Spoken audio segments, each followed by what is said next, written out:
Voy a comenzar yo brevemente contando eh, sobre lo que serían las grandes disrupciones de la humanidad. Obviamente no poniendo a la altura lo que se está haciendo, pero un poco para marcar el devenir de las situaciones. Desde que arrancó la agricultura, que fue una de las grandes breakthroughs en la humanidad, han ocurrido muchísimas revoluciones que se han llamado, entre ellas una de las más importantes, se podría decir que es la imprenta, que permitió reproducir el conocimiento en forma más veloz. Antes los libros se escribían mediante escribas. La imprenta, toda revolución aceleró fundamentalmente la llegada de nuevas situaciones, de nuevos avances. Después vino la máquina de vapor, la revolución industrial, después vino la revolución eléctrica, o sea, comenzó la electricidad, en algún momento aparecieron las telecomunicaciones simultáneamente, y ahí apareció también la computación. La computación creció en forma muy acelerada con todo el tema de la física atómica, los semiconductores, saltó de las válvulas a los transistores, después a los circuitos integrados, y simultáneamente comenzaron a aparecer utilizaciones muy útiles de esto, y la principal disrupción fue Internet, que todos conocemos de qué trata. Y Internet y la computación y el hecho del conocimiento distribuido, muchos investigadores trabajando simultáneamente en grandes laboratorios, finalmente se arribó a modelos matemáticos y modelos de lenguaje que permitieron hacer un esbozo de lo que podríamos decir inteligencia artificial. Dentro de la inteligencia artificial, nosotros nos especializamos en la parte conversacional. Los primeros bebés conversacionales fueron los chatbots, no muy queridos por mucha gente porque terminan siendo sistemas de opciones. Y finalmente el gran ganador que surgió últimamente son los sistemas generativos, que es el chat GPT, pero todavía están pañales para poder ser utilizado en forma seria, digamos, porque alucina, manda verdura. Nosotros hemos construido a partir de los fundamentos de la inteligencia artificial una tecnología innovadora que se llama virtual persona. La virtual persona esencialmente lo voy a definir muy genéricamente. Es una secretaria o un secretario digital que actúa interactuando con personas humanas mediante diálogo y imita muchas de las capacidades que tienen los humanos para dialogar. No necesariamente vamos a decir, es un oráculo de Delfos que va a contestar cualquier cosa como ChatGPT, sino que lo que va a hacer es atenerse a las instrucciones que se le dan para cumplir una determinada tarea. Y eso es lo interesante. Y vamos a mencionar dentro de la versatilidad y plasticidad que tienen estas virtual personas, que se programan mediante una tecnología, que no viene al caso el nombre, DDL, que quiere decir Dialogue Description Language, o sea, lenguaje de descripción de diálogo, y aquí vamos a presentar tres virtual personas en diferentes grados de avance. La primera es Fibra, que ya tiene ensayo clínico. La segunda es Cardio, que se encarga de ayudar a personas digamos, con un accidente cardiovascular previo.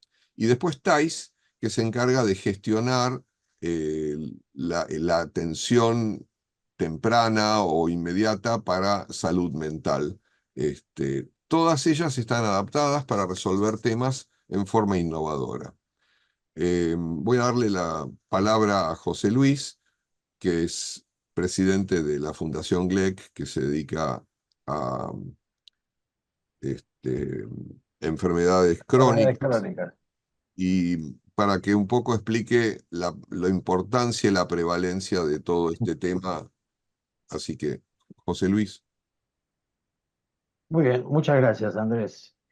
Buenos días. Bueno, básicamente las enfermedades crónicas son hoy por hoy las más prevalentes en el mundo. Se estima que 2 de cada 3 pacientes que tienen alguna enfermedad, esta enfermedad es crónica. Y uno de los grandes desafíos que plantea la enfermedad crónica es el seguimiento. porque como la enfermedad crónica no se cura por definición, sino que se controla, el tratamiento debe ser mantenido a lo largo del tiempo. Y a lo largo del tiempo también este tratamiento puede variar, puede sufrir exacerbaciones, descompensaciones, etcétera. Entonces es muy importante, por un lado, lograr que los tratamientos se cumplan como corresponde y si se van a producir, que es probable que sucedan, algún tipo de exacerbación o empeoramiento, detectarlo lo más temprano posible como para tratarlo también tempranamente y de esta forma disminuir la cantidad de recursos de salud que insume ese paciente y mejorar su pronóstico y su calidad de vida. Dentro de este gran espectro que son las enfermedades crónicas, pusimos el foco inicialmente en aquellas de alta prevalencia, que representan, digamos, la gran mayoría de los pacientes con enfermedades crónicas, y de esas seleccionamos a la enfermedad coronaria, y también miramos las enfermedades raras, que son raras porque cuando uno las mira desde la óptica de la enfermedad, porque la prevalencia de estas patologías es de menos de 1 en 2000. Sin embargo, cuando uno lo ve desde el lado de la familia, se ve que 1 de cada 4 familias tiene algún miembro de su familia con alguna enfermedad rara, ya que si bien la prevalencia individual es baja, existen más de 7000 enfermedades crónicas, perdón, enfermedades raras. Con lo cual, digamos, el universo termina siendo no tan raro. Por ende, ahora le voy a pasar la palabra a Oscar, dando este panorama general para que él nos hable un poquito de su experiencia con fibrosis quística y con su interacción con fibra. Bueno, buenos días a todos. Soy Oscar Rizzo, director del Centro de Fibrosis Quísticas del Hospital María Ferrer. Nosotros ya hace unos años, junto con todo el equipo, intentamos ver qué aporte se podía hacer al manejo de la enfermedad fibroquística, que como José Hipólito ha dicho recién, es una enfermedad crónica de una prevalencia, es una enfermedad de origen genético monogénico, una prevalencia en la Argentina de 1 cada 7000 nacimientos aproximadamente, y que en los últimos, yo diría, 50 años ha evolucionado de una manera muy significativa. Simplemente para hacer un recordatorio, es una enfermedad descubierta en 1938, diferenciándose de otras enfermedades del tubo digestivo, y la primera descripción que fue hecha por una patóloga, Dorothy Andersen, lo hizo en 5 autopsias de bebés menor de 1 año. Hasta los 12 años, hasta los años 60, los pacientes no solían vivir más allá de los 12 años. No había médicos de adultos que se dedicaran a esta enfermedad como lo soy yo. Los pacientes no llegaban a la edad adulta. Después de la década del 90 y del 2000 empezó a crecer muy significativamente la sobrevida de estos pacientes, y para encima del 2000 ya había un número significativo de pacientes que superaban los 20 años. En la actualidad, 2024, hay más pacientes adultos que niños con fibrosis quística porque han crecido y sobreviven un grupo grande de estos pacientes. Esta es una enfermedad que es multisistémica, con lo cual es bastante complejo el manejo. Yo siempre digo que yo he dejado de ser neumonólogo cuando me dediqué un poco a la fibrosis quística, en el sentido de que uno tiene que tener un panorama mucho más amplio. Es una enfermedad que abarca muchos órganos, desde pulmón, páncreas, intestino, hígado, senos paranasales, aparato eh, eh, reproductivo.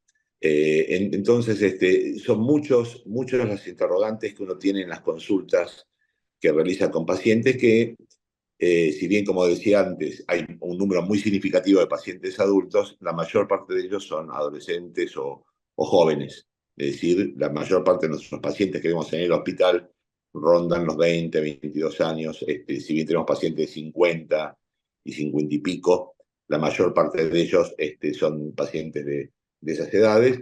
Y el interrogatorio no termina en la neumonología o en la parte respiratoria, que es lo que lleva muchas veces a la muerte de los pacientes, sino que, digamos, uno tiene que interrogar todas las cosas. Entonces, se nos presenta muchas veces la dificultad de definir cuáles son las prioridades en la atención en la consulta, y sobre todo recabar la información de lo que pasó en las semanas pasadas y ver si estos pacientes han tenido o no, por ejemplo, exacerbaciones respiratorias, que son una de las causas que llevan al deterioro funcional respiratorio de estos pacientes.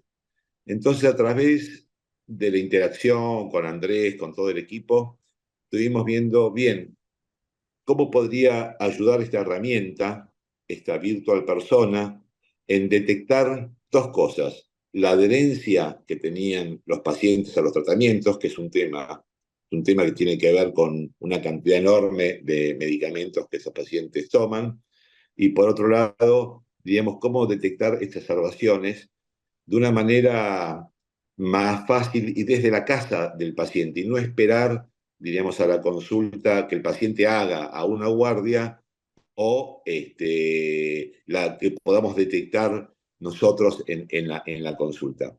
Sabemos que los pacientes en general tienden a minimizar sus síntomas y muchas veces no recuerdan o no quieren recordar en la consulta la cantidad de veces que eventualmente han padecido síntomas respiratorios exacerbados, y eso hace que sea muchas veces difícil determinar el estado del paciente y sobre todo qué pasa en el intermedio entre una consulta y otra. Nosotros solemos ver a los pacientes entre 2 y 3 meses entre cada consulta.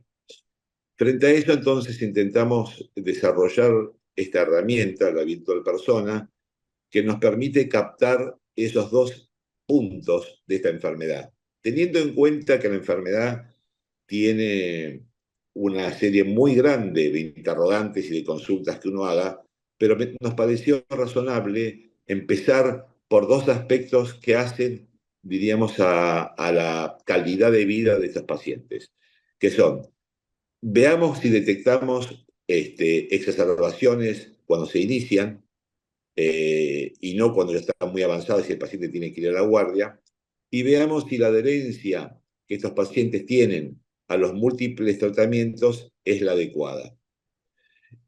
Frente a eso, entonces, ese fue el desafío que nos planteamos, de diferentes preguntas que uno puede hacerse frente a esta enfermedad, pero el desafío que nos planteamos nosotros es: ok, ¿tenemos una herramienta que nos permita detectar exacerbaciones tempranas?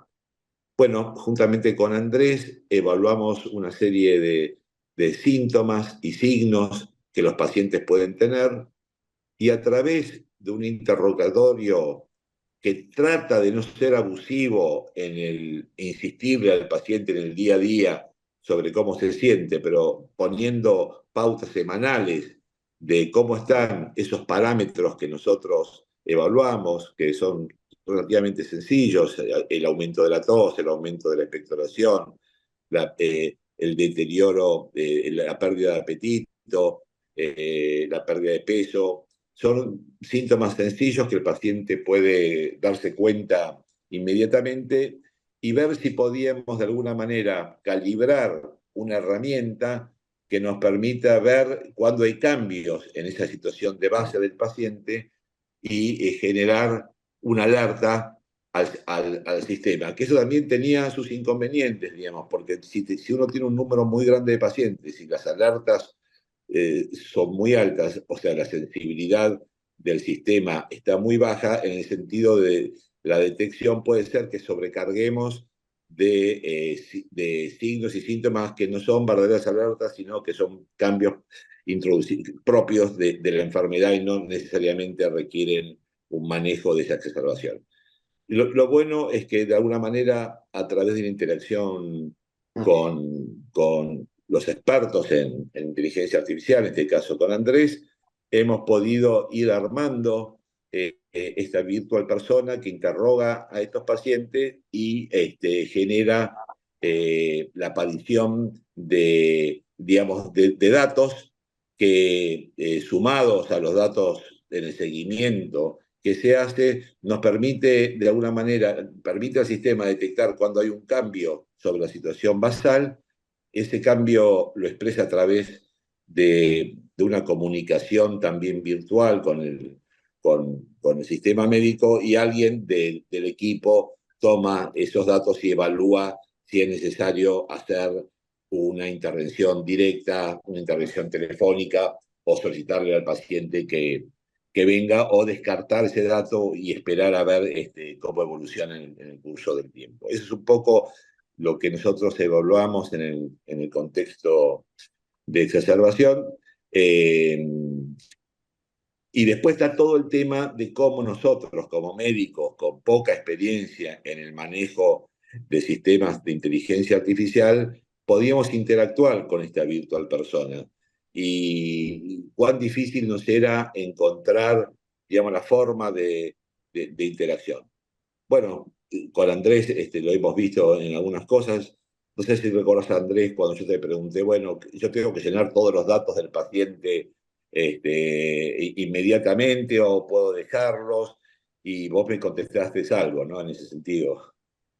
Sí, un poco, digamos, el tema es que la dinámica del médico en consultorio es algo que los informáticos, los enfermitos de sistemas generalmente no dan bolilla. Entonces arman unos sistemas geniales que el médico después no los puede usar porque cuando está ingresando los datos entra la secretaria y dice, tenemos un paciente en urgencia, tiene que abandonar todo. Entonces, cuando Oscar nos dijo esto, le dijimos, bueno, vamos a hacer un sistema que sea como una secretaria que esté ahí atento al pie del cañón, y mientras estás ingresando un dato de un paciente, si te llama otro paciente, y bueno, escribís el nombre del otro paciente y seguís adelante, y después más adelante sigue con los datos del paciente. Pero como no tenemos pantalla, porque tampoco podemos uniformizarnos con todo, esto se terminó manejando en el celular. Pero la gente quiere cargar cosas en un celular, es un problema, porque son aplicaciones. Dijimos, no, vamos a hacerlo por chat. Ok, vamos a hacer una virtual persona que converse con el médico y le vaya pidiendo las cosas. Y si el médico se distrae, se olvida, guarda el celular en el bolsillo porque lo llamaron de la otra sala, al rato, cuando vuelve, el sistema guardó todo, le deja todo listo, y hasta cuando vuelve a entrar a agregarle los antecedentes al paciente, lo vuelve a posicionar en el último dato que no ingresó. ¿No es cierto, Oscar? Así es, así es. Bueno, con eso nos permitió de alguna manera poder ordenarnos en el ingreso de datos, que al principio, claro, uno va aprendiendo de la experiencia, digamos. Tomamos un conjunto grande de datos, y después nos dimos cuenta que quizás con una proporción de esos datos que fuimos evaluando en el paciente era más que suficiente, porque siempre está la situación que se nos presenta a nosotros como profesionales de la salud, y es el tiempo dedicado a determinadas prácticas médicas, y esto de alguna manera es una práctica. Si tiene que llenar un número excesivo de datos, se vuelve engorroso. En cambio, teniendo, digamos, 4, 5, 7 parámetros que necesitábamos en ese paciente, por ejemplo, para el caso de la detección de exacerbaciones, era más que suficiente para que el sistema pudiese evaluar en el tiempo la aparición de exacerbaciones. Y eso nos permitía nos permitió las alertas en los pacientes que lo pudimos probar, las alertas, y que llegan siempre al sistema, digamos, siempre hay algún profesional que evalúa si esa alerta es una alerta que hay que prestar atención inmediatamente, o si es una alerta que puede esperar para que hasta la consulta siguiente.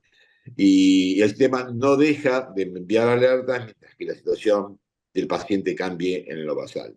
Así que en eso de exacerbaciones nos fue sumamente útil poder mirar ese aspecto, pero también tiene un dato extra que nosotros nos permitió manejarnos también de una manera diferente, y es que uno, cuando el paciente viene a la consulta después de los 2 meses, uno puede graficar y tener los datos de lo que pasó durante todo ese periodo en relación, por ejemplo, a las exacerbaciones. Y entonces podemos mirar, como estamos mostrando ahora en la pantalla, digamos, primero la cantidad de interacciones que hubo entre el sistema y el paciente, y en segundo lugar, diríamos, cómo fue evolucionando en el tiempo los síntomas de ese paciente, lo cual es bastante útil para entender cuáles son los parámetros que nosotros nos enfrentamos. Ahí, por ejemplo, estamos mostrando una gráfica de los distintos signos y síntomas que tomamos en estos pacientes y el reporte gráfico que nos permite, una vez el paciente en consulta, saber lo que pasó en las semanas precedentes y no solamente depender de la memoria del paciente, sino de tener datos objetivos analizados en el momento que ocurrían. O sea, por un lado, con esta virtual persona tenemos la posibilidad de tener datos en tiempo real y después un seguimiento en el tiempo de signos y síntomas que nos han sido bastante útiles para evaluar la estabilidad o inestabilidad de estos pacientes. Así que seguimos con nuestra experiencia, todavía tenemos un número limitado de pacientes, pero creemos que es una herramienta para enfermedades crónicas, para fibrosis quística de suma utilidad. Voy a mostrar un pequeñito video para que se vea. Acá se ve, por ejemplo, cómo el sistema puede detectar la falta de adherencia muy específica a cada una de las cosas, porque al momento de hacer la pregunta al paciente, que la hace periódicamente, no necesariamente todos los días, en realidad varía la frecuencia con el estado del semáforo. O sea, si el paciente está en verde, le pregunta más espaciadamente, y cuando el paciente empieza a tener un problema que se detecta a partir de una inteligencia artificial entrenada con síntomas y signos de los pacientes, el sistema aumenta la frecuencia para poder detectar a tiempo esa exacerbación, ¿no es cierto, Oscar? Así es, así es. Sí. Esa es un poco la idea, digamos, de que uno, primero, que no interactuar con el paciente más allá de lo necesario, porque en principio yo lo que diría es que sobreactuar con el paciente, exigirle demasiada respuesta, muchas veces cansa a los pacientes y eso es lo que genera este daño, ¿no? Así que bueno, yo particularmente creo que este es el aporte, pero podemos, digamos, escucharemos las preguntas eventualmente que puedan surgir al respecto. Y voy a mostrar un pequeñito video mostrando un paciente ficticio, cómo interactúa el médico, porque lo raro de todo esto, más allá de preguntarle al coso, que fue también todo un año de conversaciones con Oscar y con el equipo médico, de cómo los médicos pueden adaptarse a un sistema que termina siendo, en principio, más amigable que una pantalla de un sistema hospitalario, por ejemplo. Les voy a mostrar un videíto muy corto de Fibra en acción. Hola. Lo que voy a demostrar acá va a ser muy sencillo. Voy a tratar de mostrar cómo funciona la virtual persona Fibra médico. Esta virtual persona es básicamente un sistema de acceso a información para parte del médico basado en chat. Esto es algo raro, digamos, pero novedoso. Y es interesante porque el médico dice, bueno, ok, quiero listar lo que tengo en este momento disponible. Entonces listo los pacientes que tengo. Y resulta que justo mientras estoy mirando los pacientes entra por la puerta Walter. Entonces, hola, vos sos Walter. Walter. Escribo Walter. Y resulta que, como hay dos Walter, que es el apellido, Walter y Paulina, pero que el que entró es Ernesto, entonces yo digo Ernest. E inmediatamente me enfoco en el paciente. El sistema lo que va a hacer es posicionarse en el paciente y me da las opciones que yo tengo. En general las opciones no hay que escribirlas completas, con la primera letra basta. Y esencialmente lo que puedo hacer es decir, ok, quiero listar los datos de Walter. Entonces le pido al sistema y me muestra los datos de Walter. Y digo, a ver, ¿cómo anduviste? Vamos a mirar tu gráfica. Ahí está, interesante. Tuviste una exacerbación el 28 de marzo y entre el 2 y 3 de abril después la cosa se empezó a estabilizar. Bueno, basta, quiero salir y salgo y ahora vuelvo al sistema anterior porque justo entró otro paciente, que no me acuerdo ahora cómo era el documento del paciente, y entonces inmediatamente digo, ah, perdón, era Rosas. Escribo Rosas y entonces entro al paciente Sofía Rosas. Y de esta manera puedo listar, puedo agregar y digo, a ver, no, es que, perdón, estoy con Sofía Rosas, pero Walter, Walter me está pidiendo que quiere conectarse con el celular. Entonces yo le digo, ah, ok, Paulina o Ernesto, vamos a darte la información para que vos puedas conectarse. Entonces yo le pido el QR y entonces el sistema me genera el QR que necesita Ernesto Walter para que con su número de documento y una clave que le estoy dando ahí, inmediatamente puede entrar a este grupo y comenzar el tratamiento con la virtual persona paciente. Esta es la virtual persona paciente que cuando Walter entre en el sistema le va a preguntar cuál es el grupo de pacientes que está identificado y después le va a preguntar la clave que figura acá. Acá es la clave, este es el grupo de pacientes y esta es la clave. Y entonces a partir de ahí va a comenzar el diálogo. Y cuando Walter tenga algún problema de una exacerbación o un problema, el sistema me va a reportar en este grupo y me va a decir, ok, Carlos, el día tal, el 8 de septiembre, tuvo un poco más de expectoración, mucho más disnea, falta de apetito, etcétera. Entonces me saltó una alerta roja y entonces yo puedo ir al sistema, buscar al paciente, ver las últimas informaciones de cómo evolucionó la patología del paciente y esencialmente eso es el sistema de una virtual persona paciente. Y si en algún momento no me acuerdo cómo es la cosa, escribo signo de pregunta, el sistema automáticamente me hace, o le escribo help, y el sistema me dice, mira, estas son las letras que puedes hacer, lo que puedes hacer en este momento, y si estoy haciendo algo y yo me olvido porque entra otra persona, me distraigo, el sistema siempre se para en donde yo estoy necesitando, es decir, va a salir,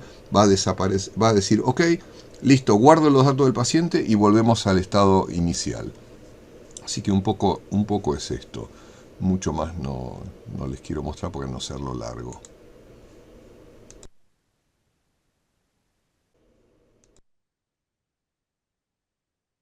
Bueno, esperando que no se hayan aburrido, es un pantallazo. Después, en otro momento, vamos a mostrar un pequeño pantallazo más breve sobre la Virtual Persona Cardio. Y le doy la palabra, o sea, la conclusión de la utilidad, Oscar, se ha visto de alguna manera. No sé si quieres dar unas últimas palabras de la utilidad que le has dado a esta herramienta y después le damos la palabra a José Hipólito para hablar de enfermedad coronaria. En función del tiempo, yo creo que es una herramienta útil que tenemos que ajustarla a, digamos, a cada enfermedad, a ver cuáles son los datos que nos interesa buscar, pero tiene esa plasticidad, que podemos adaptarla a cada situación médica, en este caso crónica. Así que lo dejo a José que cuente un poco su experiencia. Bueno, Perdón que los interrumpa. Antes de pasar a José, no sé si quieren contestar. Hay dos preguntas del público o dejamos las preguntas para el final, como La ustedes. idea, la idea es juntar todas las preguntas porque las virtual personas tienen muchos elementos en común y hemos diseñado este conversatorio para que se vayan develando en diferentes momentos y al final muchas de las preguntas van a quedar contestadas y por supuesto vamos a dar un espacio importante para las preguntas y las vamos a juntar, digamos, todas. Excelente. José Luis.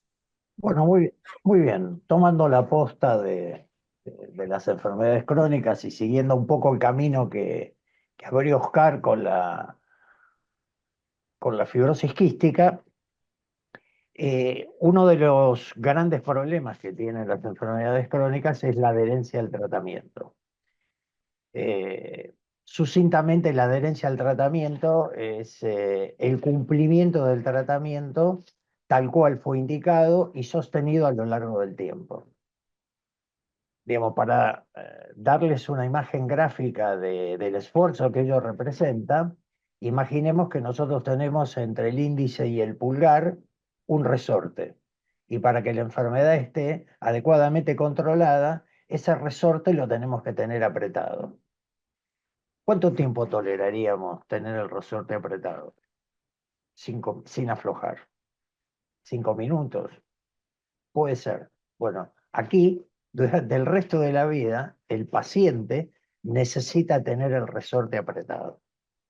Esto evidentemente es una tarea que el paciente es muy difícil, hay que ser con una autodisciplina muy particular para mantenerla. Y de hecho está que la mayoría de la población no la tiene, ya que los estudios de adherencia al tratamiento en las distintas enfermedades crónicas cae aproximadamente al 50% a los 6 meses de iniciado el tratamiento.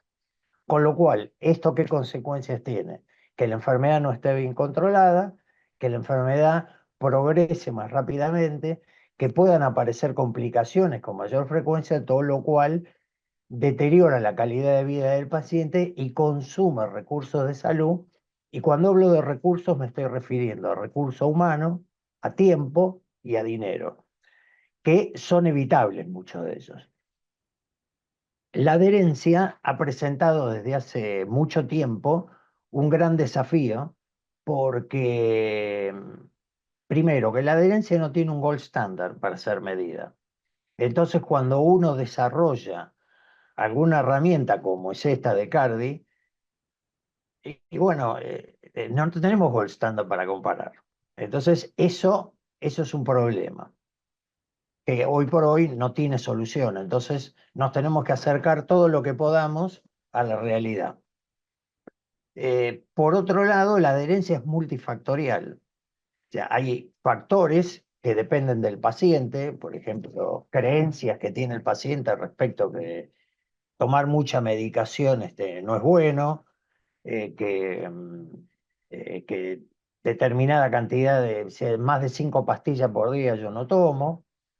Eh, por otro lado, también tiene que ver con el tratamiento, o sea, cuán complejo es el tratamiento a lo largo del día y mantenerlo, incluso los fines de semana, en donde es bastante común que los pacientes coronarios se tomen fines de semana libres.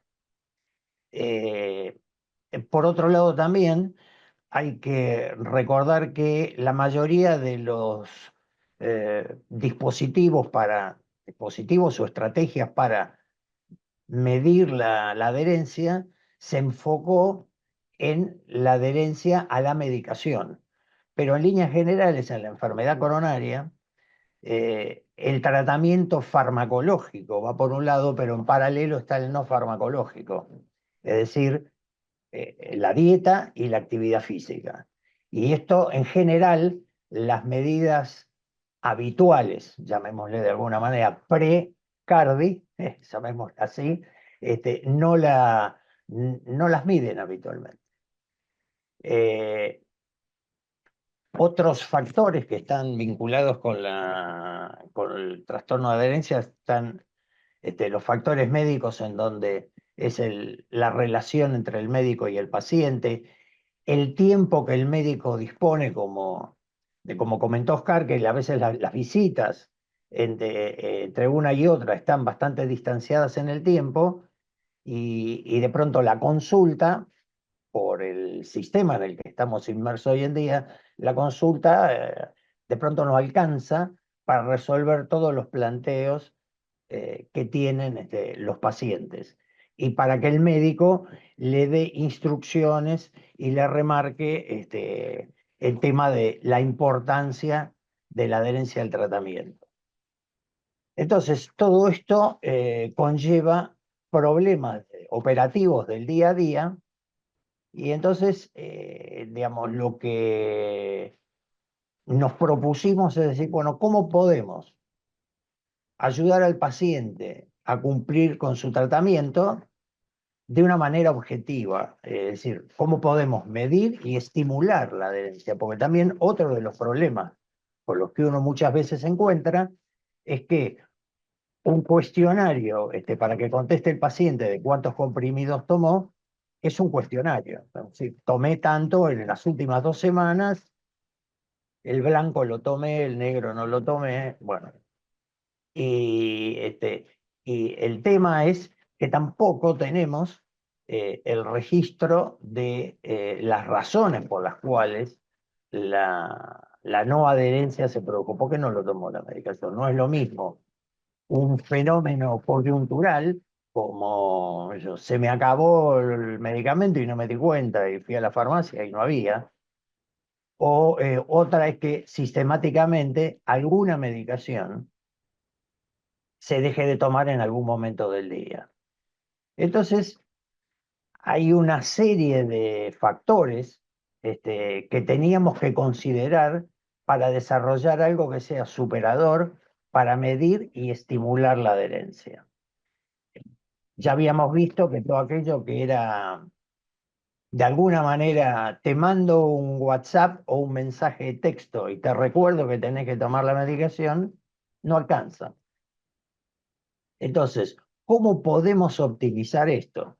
Entonces, ahí es donde comenzamos a discutir con Andrés de qué manera podíamos lograrlo. Una de ellas fue, bueno, vamos a medirla, la adherencia, podríamos medir la adherencia porque, digamos, tener una medición razonablemente confiable. Y bueno, ¿qué fue lo que concluimos, Andrés, con este tema de la posibilidad de medir la adherencia? ¿Estás muteado? Me había muteado. Nos dimos cuenta que insistirle con el recuento de medicación iba a ser bastante molesto.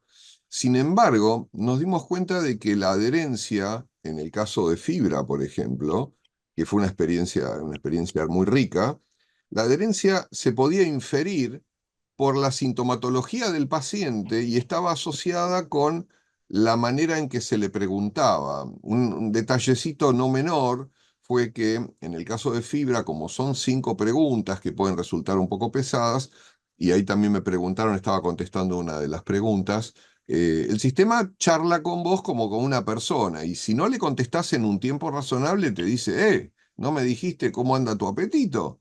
Y a la segunda vez que no le dice, che, ¿querés que seguir conversando más tarde?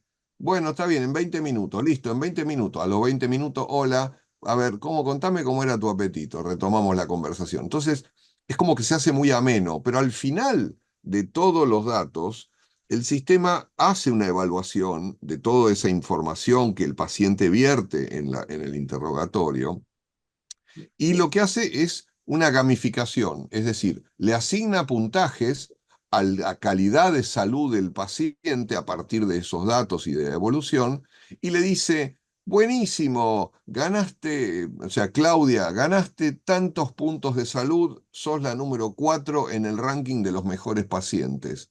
Y eso da la impresión, evidentemente lo único que podemos hacer es ceñirnos a los datos, de que termina estimulando la adherencia. Por lo menos es lo que muestran los datos de cómo o sea, cuando la persona no contesta durante 2 o 3 días seguidos, a la cuarta está jodida. Entonces, cuando la persona no contesta, se puede inferir de que no tomó la medicación o que no hizo algún ejercicio.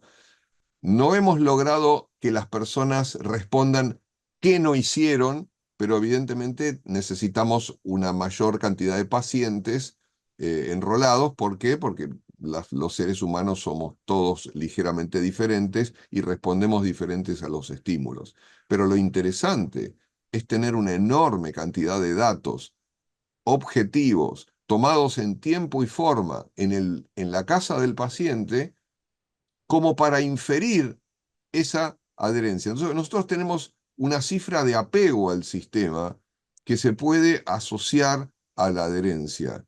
Y la cifra fue realmente en el caso de fibrosis quística, fue, digamos, inesperada, fue de más del 90%. Así que sigamos, José Luis. Bueno, esto es muy importante porque, digamos, primero que el diálogo no es un diálogo con un bot de opciones, sino que el diálogo es abierto, es empático. El paciente se siente como que está hablando con otra persona y aparte, una de las cosas que tenemos previsto hacer con los pacientes coronarios es darle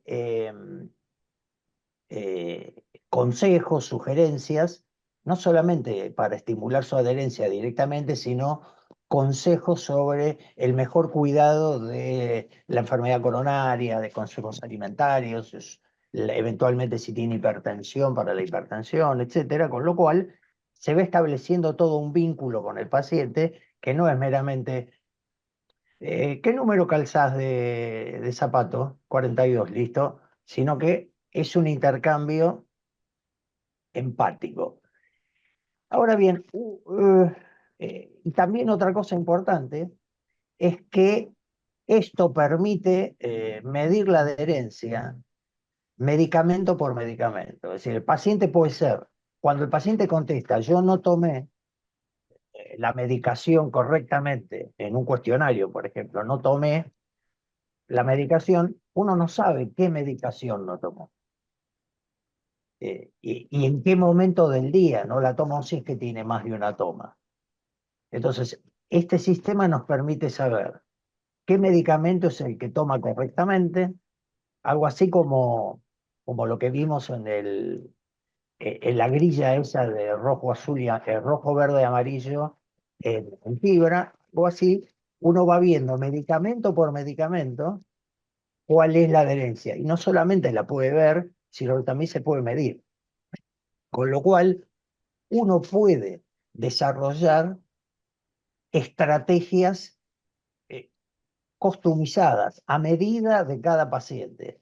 Porque una de las razones que nosotros creemos que las medidas que se han implementado hasta la fecha para mejorar la adherencia han fracasado, y es que, digamos, se ha pretendido resolver el problema que tiene tantas fuentes causales que, digamos, con una sola herramienta. Y acá, no, digamos, si yo tengo un martillo, no necesariamente todos los problemas van a ser clavos.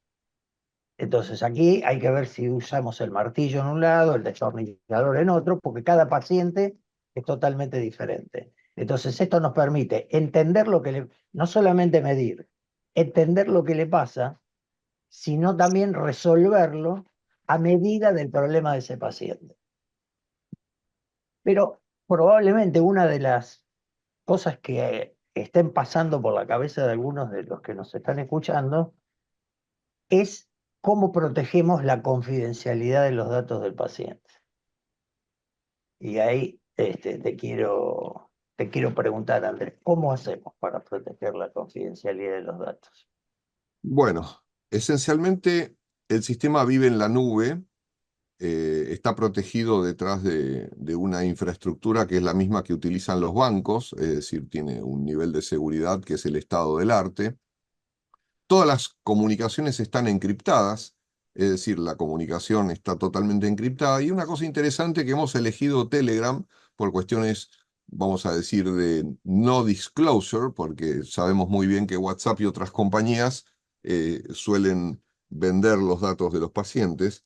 Eh, y lo interesante es que los números de teléfono, tanto del médico, del equipo médico y del paciente, no están revelados. Es decir, se está armando un grupo con usuarios invitados, grupos privados totalmente, que si uno no es invitado específicamente, en ese grupo nadie puede entrar ni que truchee, digamos, el vínculo. Y a su vez cada uno de los profesionales que se enrolan en el sistema tienen una muy fuerte asociación entre su número de documento y una clave específica que se le da para entrar. Eso hace que sea prácticamente imposible que un profesional que no sea el indicado sea el que entra. Por otro lado, la historia clínica está guardada en un reservorio que tiene conexión HL7, es decir, que tiene posibilidad de conectarse con una historia clínica electrónica en el prestador de salud que la contenga, pero al mismo tiempo mantiene los datos de los pacientes a la mano del médico para poder darle esa información útil en el momento de decidir un tratamiento o en el momento de intervenir, porque ahí se ha detectado una exacerbación.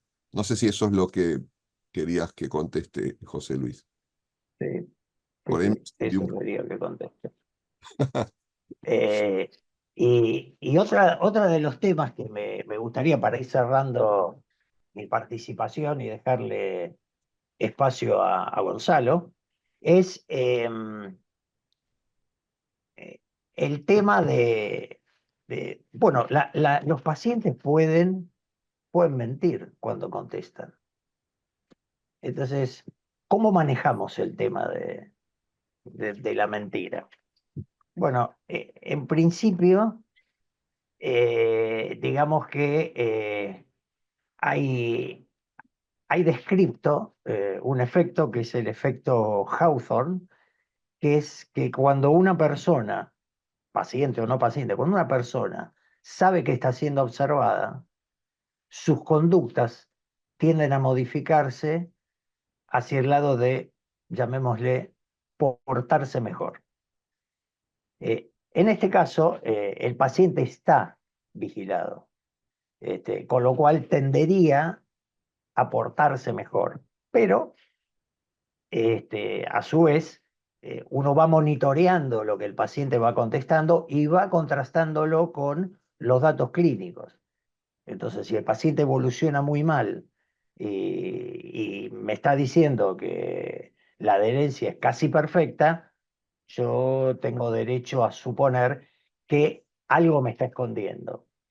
El beneficio que tiene esto es que como el diálogo es entre dos personas, virtuales, pero dos personas, entonces esto hace que la medida que se repita, genere digamos, un círculo empático en donde el paciente termina diciendo lo que realmente pasa. Y esto es lo que uno ha observado también desde el consultorio eh, con los pacientes. Cuanto mejor relación tenga uno con los pacientes, mucho más la franqueza con la que el paciente se expresa con el médico. Con lo cual, este tema creemos que en la situación puntual puede funcionar, pero en la foto, digamos, pero en la película de ninguna manera. Y así que, bueno, en principio, vos tenés un videíto, ¿no, Andrés, para mostrar? Hola, voy a mostrarles en este momento el funcionamiento de la Virtual Persona Cardio. Esta Virtual Persona, para no hacerlo más largo, es esencialmente de la misma manera que mostré Fibra.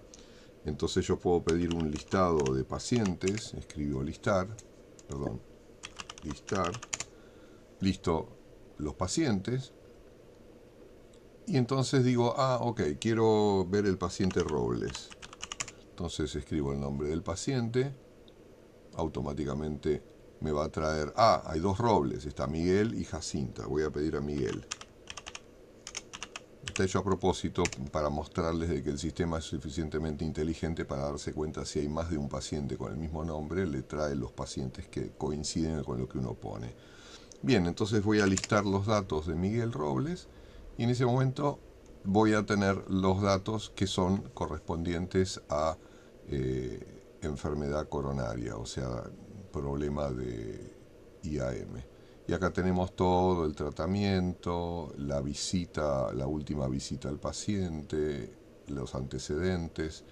Y esencialmente acá tenemos los antecedentes positivos, acá tenemos el tratamiento y acá tenemos la visita. Y esto de alguna manera es lo que le ayuda al médico y bueno, de la misma manera que funciona Fibra, le podría decir, volvamos al paciente cuál fue el nombre que le pusimos, Miguel. Y ahora le voy a generar el código QR para el paciente. Entonces en este momento el sistema me va a generar un código QR para este paciente. Bien, de la misma manera, muy parecido a lo que mostré en Fibra, esencialmente ahí tienen el QR, entonces el paciente luego puede entrar a su tratamiento, donde el sistema, la virtual persona, se va a encargar de darle toda la información necesaria diariamente, interrogarlo, etcétera. Así que un poco esto es el funcionamiento. Bien, gracias. Perfecto.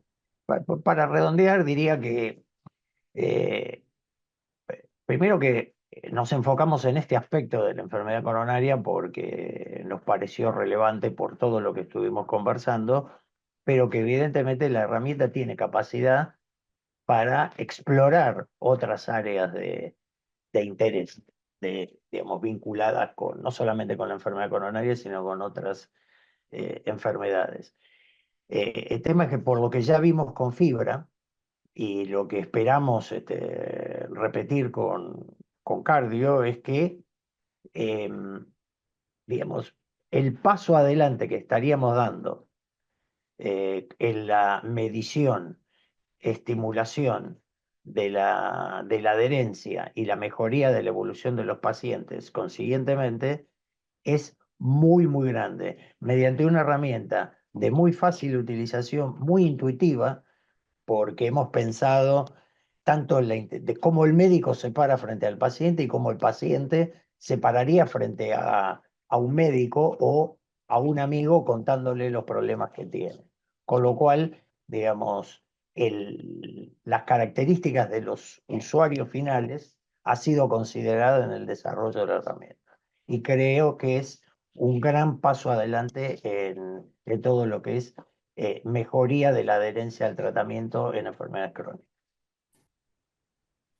Vamos a darle la palabra a Gonzalo, Bien, que nos cuente, lo dejamos al final porque en realidad debiera ser al principio, pero queríamos, digamos, trabajar más en orden de la cantidad de datos objetivos que tenemos, porque estos son trabajos que están en curso, y Gonzalo les va a presentar un problema muy importante en salud mental que hemos tratado de solucionar mediante TAIS, y le doy la palabra a Gonzalo. bueno, ¿qué tal? ¿Cómo están? Buenos días, un gusto estar acá, compartir esta mesa, este conversatorio. Bueno, la salud mental queda desencajada del modelo médico siempre, pero comparte muchas cosas, como lo que son las enfermedades no transmisibles, y si uno lo separa en edad, lo que estamos viendo con mucha alarma en este último tiempo es que si las enfermedades crónicas empiezan a aparecer después de los 35, 40, pero antes de esa edad aparecen como primeras causas de muerte el suicidio, que es un poco el tema que aborda TAIS, ¿sí? Bueno, cuando nos conocimos con Andrés, que empezamos a conversar sobre el desarrollo de una virtual persona, Andrés, vos venías con otro planteo, con otra idea, ¿no? Y al inicio fue dar la vuelta, ¿no?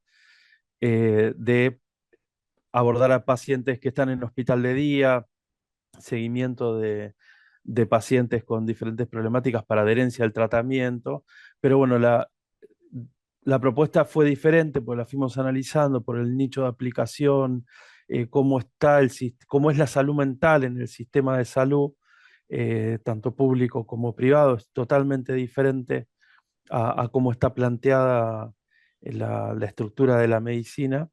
Entonces, el problema que, bueno, dentro de mi trabajo, en la emergencia, en las guardias y en salas de internación, y en el consultorio, lo que estábamos viendo era que las personas, cada vez hay más consultas en las guardias, sigue pasando esto de prepandemia y sigue pospandemia, cada vez más cantidad de consultas con pacientes que no encuentran tratamiento y con una problemática en salud mental que empieza simple y durante 6 meses no consigue un tratamiento y se termina transformando en algo grave.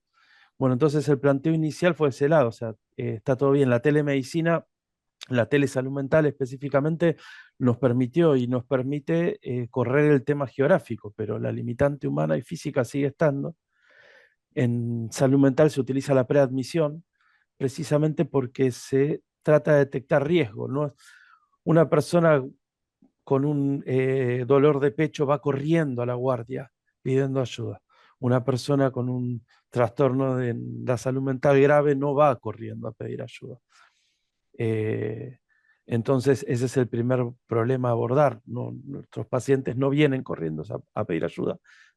Perdón, generalmente los traen en situaciones graves. Entonces dijimos, bueno, hay mucha demanda, no se está pudiendo agarrar esta demanda, está colapsado el sistema, ¿cómo hacemos? Bueno, tener un vínculo entre la cantidad de pacientes y poder hacer una preadmisión para poder dar un turno con un profesional, ¿no? Que haga este linkeo. Y en el medio, que fue la frase que empezó nuestro trabajo, que es, ¿con qué empezamos? Bueno, tenemos que descartar riesgo. Tenemos que descartar riesgo de suicida porque sin eso no es posible que se redesarrolle esto. ¿Por qué? Porque no puede llegar al consultorio, y menos una teleasistencia, una persona que está atravesando una problemática de riesgo suicida o intoxicada con otras problemáticas de riesgo, ¿no? Entonces ahí surge la frase de poner, ¿por qué tenemos que poner el carro adelante del caballo? Que me dijiste, Andrés, precisamente porque era muy difícil, o sea, de hacer algo que ayude, se ponía, pero es así, necesitamos hacer eso, si no, para el trabajo profesional no va a servir. Bueno, y ahí arrancó el camino, que es, bueno, que Thais pueda hablar con la persona, dar un turno, y que pueda hacer una pesquisa sobre riesgo suicida. Entonces, bueno, llamamos a esto un fusible, ¿no? De que pueda analizar paralelamente a la entrevista, que pueda analizar lo que estaba sucediendo. Y acá surge una segunda cuestión interesante, que es cómo definimos que detecte el riesgo suicida en un diálogo abierto, ¿no? Bueno, y Andrés, ahí vos me comentaste, tenemos que hacer entidades, tenemos que definir los parámetros para detectar entidades. Y ahí sí te paso la palabra porque esto es muy tuyo, que es una pregunta que te hice y que creo que es importante: ¿qué es una entidad? Y cómo detecta una entidad en lo que hicimos, que es en detección de riesgo de suicidio. Bueno, gracias por pasarme la posta de algo tan complicado como las entidades. Las entidades son algo así como cosas dentro de la mente de las personas. En psiquiatría lo llaman constructos o construcciones. En realidad son las cosas que nosotros ideamos. O sea, cuando uno ve un perro, para mí un perro es una entidad, pero también el dolor de pecho es una entidad. Mañana a las 4 de la tarde es una entidad temporal. Entonces, de alguna forma, las entidades son, hay una palabra horrible de la lingüística que se llama sintagmas, que sería el mínimo átomo que tiene sentido en palabras todas juntas que no cambian el sentido. O sea, hay entidades que son palabras sueltas, hay entidades que son términos médicos complejos, como SNOMED o CIE, y hay otras entidades que son lo que llamamos entidades locutivas. Ejemplo, si una persona le pregunta ¿cómo estás?, el tipo te contesta bien. Otro te puede contestar bastante bien. ¿Cómo estás? No estoy mal. Pero todas esas entidades refieren a un sí o un no encapsulado en un montón de palabras que las personas tienden a decir. Entonces, con Gonzalo empezamos a pensar cuáles son esas entidades que significan que dentro de la cabeza de la persona se está construyendo algo o existe algo construido que constituye un riesgo. Y ahí comenzó Gonzalo a explicarme cuáles son esos riesgos que tienen que ver con, o sea, fue un trabajo conjunto. Gonzalo me decía, mira, en esta frase veo riesgo. Y yo miraba la frase y decía, acá está la entidad. Este es un tipo que está con ganas de hacer algo. Ese algo es un verbo de movimiento y ese verbo está también hablando de que hay en la oración otra entidad que es un lugar peligroso. Por ejemplo, el tipo está en el balcón con ganas de arrojarse al vacío.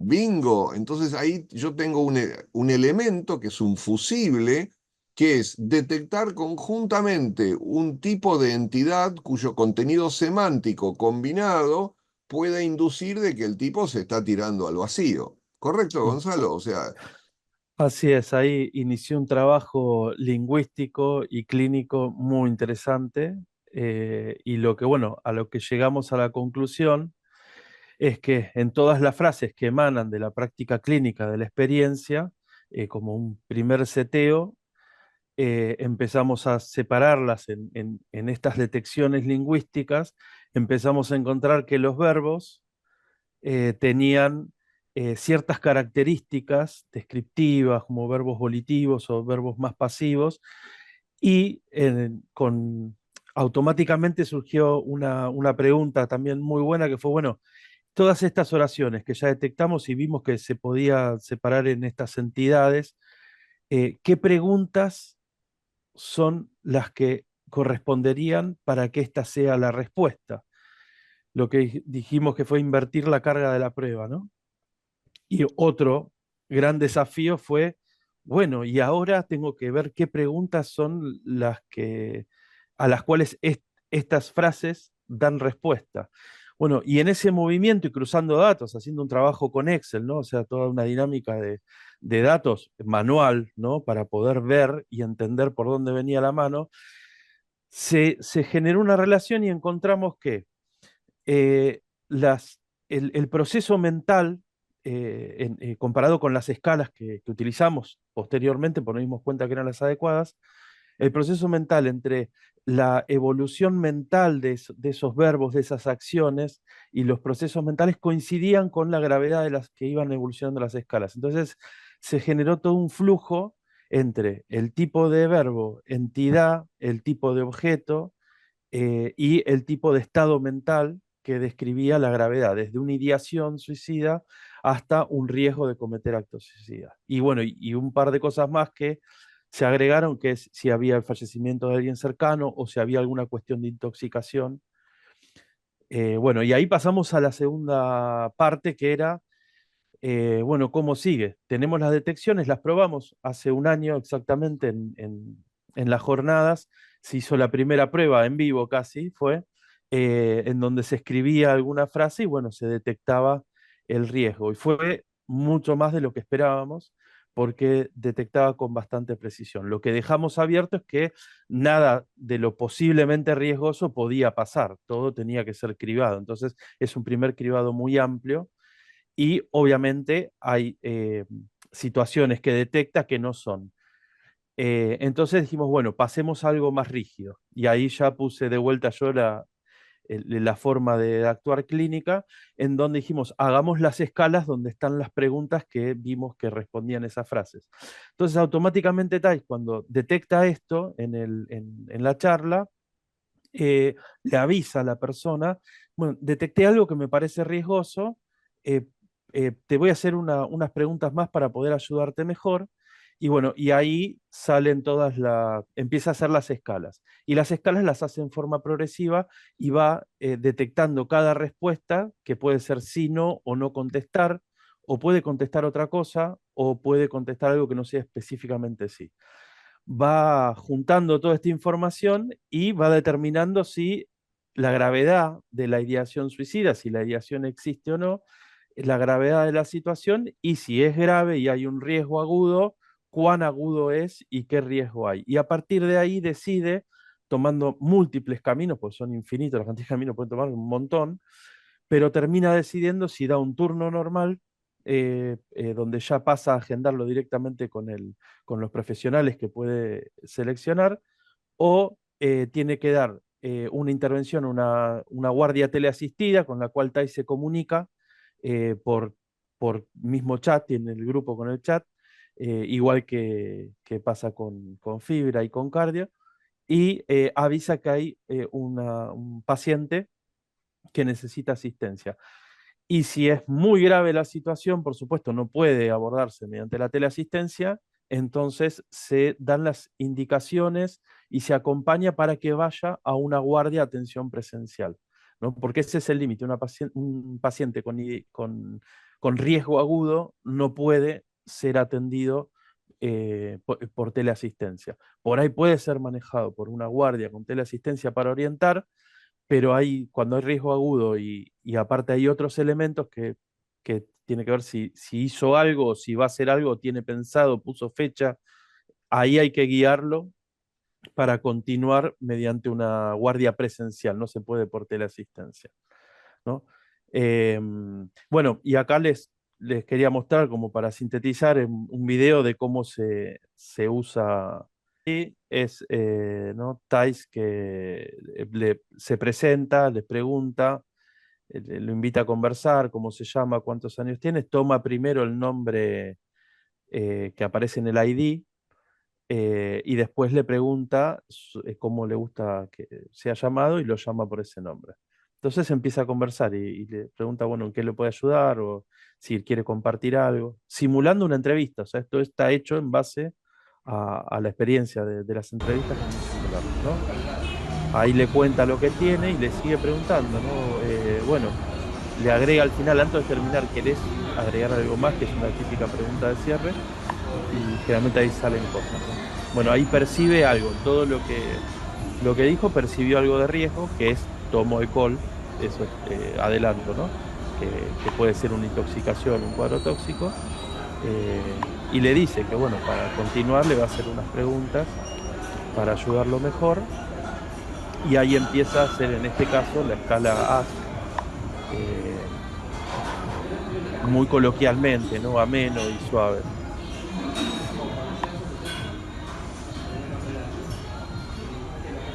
Cada respuesta va puntuando para poder tomar una decisión.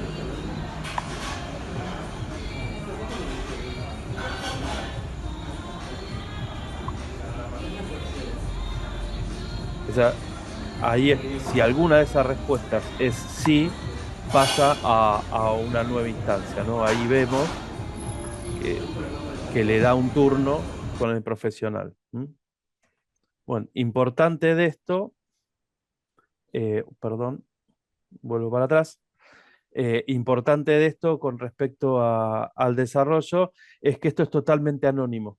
En ningún momento se guarda ningún dato, salvo los cómputos, pero no hay nombres, no hay edad, no hay DNI, no hay nada. En el único momento que se concretan los datos es cuando se va a concretar un turno. Esto es porque se prioriza dar el anonimato, que muchas veces es necesario. Porque uno piensa, bueno, riesgo de suicidio, pero hay otras cosas también, violencia, situaciones de vulnerabilidad, la persona suele estar encerrada, angustiada, y bueno, los dispositivos y las herramientas de texto ya está demostrado que son mucho más accesibles también por edades, para que puedan contar cosas. Y lo importante es el anonimato, no se pide ningún dato, nada, solamente cuando se le va a dar un profesional se le aclara como para que la persona esté de acuerdo, ¿no? Y bueno, y después se deriva. Esto tiene la capacidad de ser adaptable a cualquier circunstancia, incluso para seguimiento, porque como funciona DDL y las virtual personas, que es modulable, uno puede adaptar esto al seguimiento de pacientes que están en riesgo o ambulatorio, que se les acaba de dar del alta, que son momentos de mucha vulnerabilidad. Pero bueno, y esta es la presentación de TAIS, que creo que tiene esta cuestión, ¿no? Que resuelve una situación que hoy está estalladísima, que pre-pandemia ya venía mal y post-pandemia fue peor. Las guardias están saturadas, nadie consigue turno por ningún lado. Lo tele no da abasto por sí solo a resolver. Y bueno, hicimos TAIS pensando inicialmente en resolver lo urgente en esos momentos. Bueno, no sé si quieren, dejo para que podamos tener tiempo para las preguntas, ¿les parece? Sí, hola, he visto algunas preguntas, muy completa tu presentación. Lo curioso es que que no surjan preguntas sería curioso. Acá hay una avalancha de preguntas, traté de contestar algunas. De alguna manera, con esto tratemos de cerrarlo. de modo de que abrirlo a preguntas y que las personas puedan de alguna manera poner sus dudas, porque evidentemente estamos ante una innovación desde todo punto de vista, o sea, estamos utilizando herramientas que el cliente no tiene que instalarse, ni el médico, ni el paciente, solamente una aplicación de chat del mismo tipo que Telegram y WhatsApp. Sin embargo, la funcionalidad de todo esto va desde analizar las construcciones mentales de una persona cuando está en diálogo con un asistente hasta determinar cuáles son los síntomas y tomar una decisión clínica de avisarle a un equipo médico cuando hay un problema y de registrar esos datos para que el médico pueda interpretar la evolución de una enfermedad crónica. O sea, lo invito a los médicos a dar su cierre en este tema y abrirse a preguntas, obviamente. Luciana, vos, no sé si querés manejar el tema de las preguntas que hay en el chat. Como ustedes quieran, porque Andrés estuvo respondiendo algunas, pero como ustedes quieran, si quieren las leo, no hay problema. Dale. Muy bien. Bueno, Andrés, las que estuviste respondiendo no las vuelvo a preguntar. Entonces, ¿la carga de datos de los medicamentos está preseteada o la hace el médico o el paciente? Porque puede variar el tipo de beta bloqueante, la dosis, etcétera, que recibe. Pregunta Débora. Hipólito, estás muteado. Hipólito, estás muteado.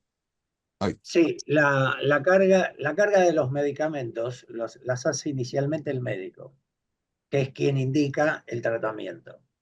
Si por alguna razón después se cambia la marca comercial en la farmacia, nosotros chequeamos que, qué sé yo, que el carvedilol en lugar de carvedil se llame Plipli. Pero digamos, nosotros hacemos ese seguimiento. Buenísimo. Bueno, acá QF María Lucero pregunta, entonces virtual persona implica estar conectado 24/7 con una guardia médica. Sí, el sistema está conectado siempre a un grupo de guardia médica. Nosotros lo que hicimos fue mimetizar los mecanismos de funcionamiento del sistema médico, que tiene guardias, hay guardias presenciales y hay guardias imaginarias, como en el caso de la parte militar. La guardia, de alguna manera, es un grupo privado donde el médico responsable del grupo de pacientes carga en ese grupo a los médicos que van a atender. Entonces, perfectamente ese grupo puede estar repartido entre varios médicos que toman diferentes shifts de atención, por lo cual el sistema está 7/24 disponible. Por supuesto, la política de atención de salud que tiene que ver con el sistema sanitario por detrás no es algo que disponemos nosotros. Nosotros lo que hacemos es facilitamos al equipo médico tener información en tiempo real, fecha, hora y en el instante que corresponde, 7/24. Muy bien. Bien. Cecilia De Niro pregunta si han medido la participación de los pacientes según el grado de escolaridad o grado de digitalización, porque eso supongo también afecta la participación y sin duda es la adherencia.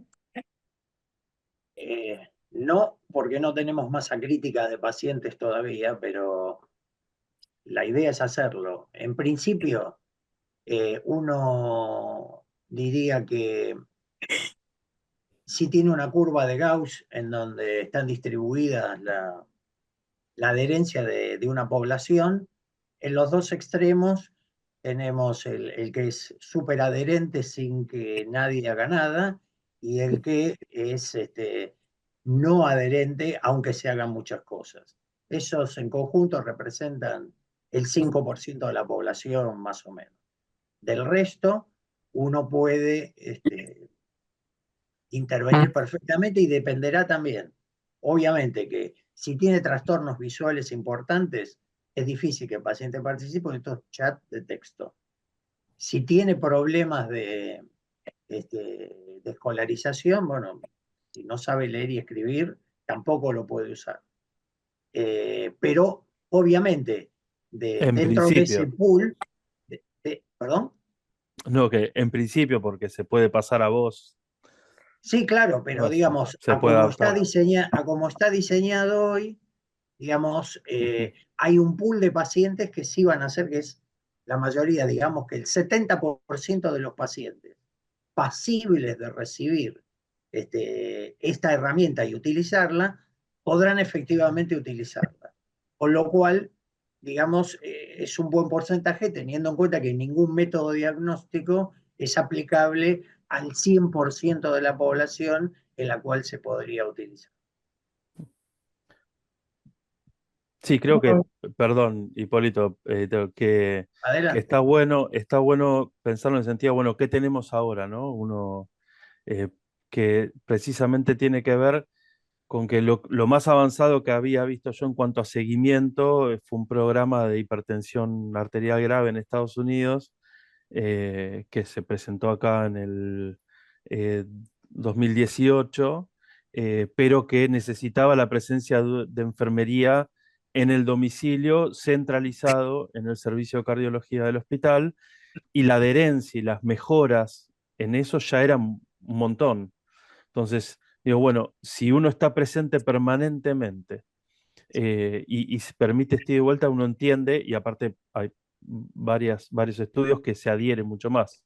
Con salud mental, con respecto a esta pregunta, pasa que los chicos, sobre todo hablando de edades más chicas, se prenden muchísimo más a herramientas de texto y a herramientas donde no hay otra persona observándolos y escuchándolos atrás, donde saben que es una interacción virtual. Eso sí, hay varios papers muy recientes, ¿no? Obviamente, de investigación muy reciente, hechos 22, 23, con herramientas de texto para asistencia a chicos en counseling, con ideación suicida, con dificultades de riesgo suicida. O sea que sí, hay mucha más adherencia y mucho más participación.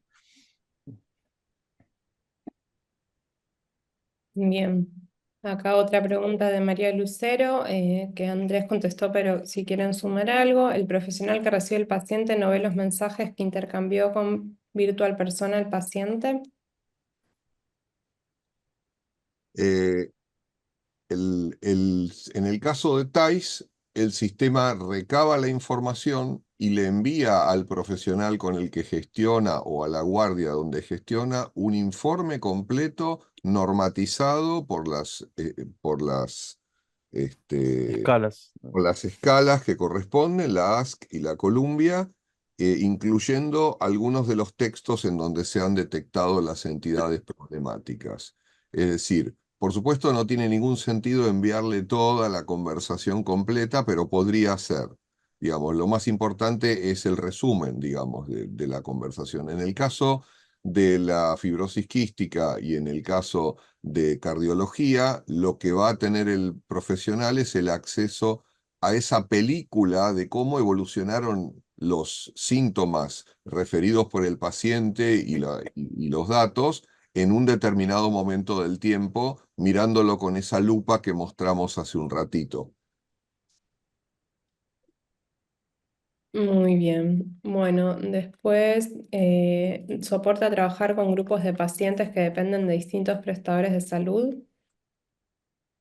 Esto es, justamente se lo diseñó para que sea indistinto, o sea, para que sea independiente de los prestadores, porque sabemos todos que hay una gran burocracia y una gran resistencia a conectarse a sistemas cerrados, prestadores de salud, el SIGEOS y todo lo demás, por lo cual se ha diseñado esta herramienta en forma completamente por afuera. Sin embargo, la herramienta tiene conexión HL7 a un sistema de salud estándar, por lo cual puede conectarse con las historias clínicas en la medida que la seguridad sea asegurada, digamos. O sea, de que haya una certeza de que no haya filtración de información del paciente. O es decir, el sistema funciona independiente. El médico puede tener pacientes de diferentes obras sociales, de diferentes prepagas, y puede cargarlos todos en el sistema sabiendo de qué cobertura es, de dónde es, o sea, eso forma parte del relevo sociodemográfico del paciente, que es una información mínima que le solicita, y la virtual persona registra eso para que el médico o el grupo tratante tenga acceso a todo eso. Si quieren, o sea, si quieren terminar, yo diría una frase final a cada uno de los profesionales, si no hay más preguntas, como para concluir. Una última. Sí. Juan Marcos Ortiz pregunta, en este punto de implementación, ¿cuántos pacientes logran atender y con qué ratio de profesionales? José Luis o Oscar. A ver, ¿Puedes repetir la pacientes. pregunta? Sí, sí, dale, Oscar. Por No, supuesto. perdón, si podemos repetir la pregunta, sí, porque no Sí, entendí. repito. En Bien. este punto de implementación, ¿cuántos pacientes logran atender y con qué ratio de profesionales? Bueno, en el caso de fibra para fibrosis quística, en general, en nuestro caso en puntual, somos 2 profesionales que miramos el sistema, y la cantidad de pacientes no tiene un límite preciso, digamos. Es como no somos nosotros los que interactuamos con los pacientes, es la virtual persona, eso queda registrado y en todo caso los alertas los envía al sistema de emergencias. Así que en la medida en que el médico mire digamos, la guardia de emergencia que habló Andrés en su momento, mire eso y pueda responder de acuerdo a la gravedad, inclusive el semáforo que también planteó Andrés en su momento, si la emergencia es en amarillo, si es en rojo, y el médico caracteriza la urgencia del contacto. Lo que es también interesante es decir que esto amplía las capacidades del equipo médico, justamente no limita el ratio. O sea, esto permite que los médicos no estén todo el tiempo pendientes de todos los pacientes y solamente puedan poner el foco en los pacientes que tienen realmente problemas. O sea, esto es una optimización general de la relación médico-paciente, ampliando las capacidades de un equipo médico, no digo a infinito, pero como son procesos estadísticos, evidentemente la intensidad de situaciones de exacerbación, que son las que hay que prestar atención, evidentemente es variable, pero no es tan importante, por supuesto depende de la patología, etc. Sí, por ahí, en caso... Ah, perdón.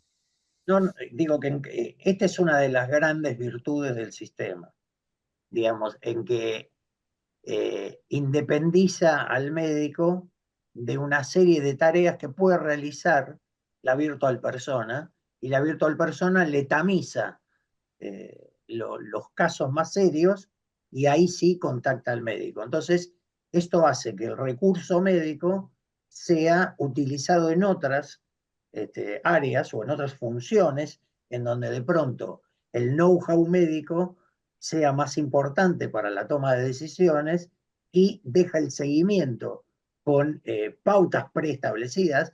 No es que la virtual persona pregunta lo que quiere, sino que pregunta lo que el médico le pidió que pregunte y lo libera al médico de esta tarea que humanamente sería imposible, de tener un seguimiento de todos sus pacientes a lo largo de todos los días.